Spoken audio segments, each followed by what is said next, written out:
Software companies అలానే చూస్తున్నారు. ఒక ఫారెస్ట్ ఏరియాని ఇట్లా చేయడంపై మీ ఒపీనియన్ ఏంటి? అది రాంగ్ అండి. హ్మ్. రేవంత్ రెడ్డి పరిపాలన ఉన్నదని ఆయన సొంతం నా తెలంగాణ నా ఇష్టం అనుకున్నట్టు చేస్తాను. హ్మ్. That is wrong. అంటే ఇప్పుడు నార్మల్ పర్సన్స్ చెప్పాలా? ఎవరైనా గవర్నమెంట్ అంటే ఇప్పుడు సమ్మర్‌లో వస్తే నాయకులు వచ్చి చెట్లు నాటడం కావచ్చు, నీళ్లు పోయడం కావచ్చు, పక్షులకు నీళ్లు పోయాలి ఇలా ఇలా చెప్తూ ఉంటారనమాట.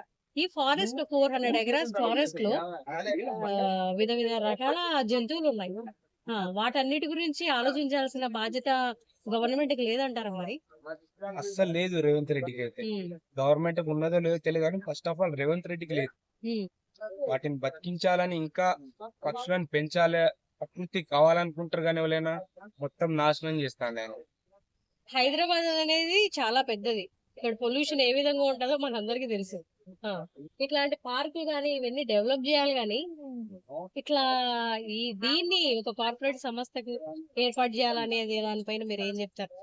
పార్కులు చేస్తే మనకు లాభం వచ్చేది చేస్తే బెటర్ కదా. హ్మ్. ఇప్పుడు ఆ పక్షులు గాని, జీవులు గాని, జంతువులు గాని హ్మ్. వాటిని అన్నిటిని చంపుకుంటే ఈయనకేం వస్తది? హ్మ్. ఇప్పుడు అవి ఈయన పిల్లలు గాని ఉంటే ఇలా చేస్తాడా రేవంత్ రెడ్డి? చేయలేడు కదా. హ్మ్. వాటికి మాటలు రావు, మన లెక్క యుద్ధం చేయలేదు కాబట్టి అవి కామ్గా వాళ్ళ దారిని వాళ్ళు వెళ్ళిపోతున్నారు. హ్మ్. అవి కూడా మన లెక్క యుద్ధం చేస్తే ఈయన ఉంటాడా రేవంత్ రెడ్డి? ఉండలేడు ఆ! కదా. మనము చూస్తుంటాం గదా! బయట ఒక పులి బయటకొచ్చింది అని జెప్పేసి. ఇప్పుడు దాంట్లో పులే ఉంటే హ్మ్. ఈ రోడ్డుకి వస్తే రేవంత్ రెడ్డి పరిస్థితి ఏంటి? హ్మ్. కరెక్ట్ కాదు. ఓకే. మరి ఏం జేస్తే మంచిదంటారు?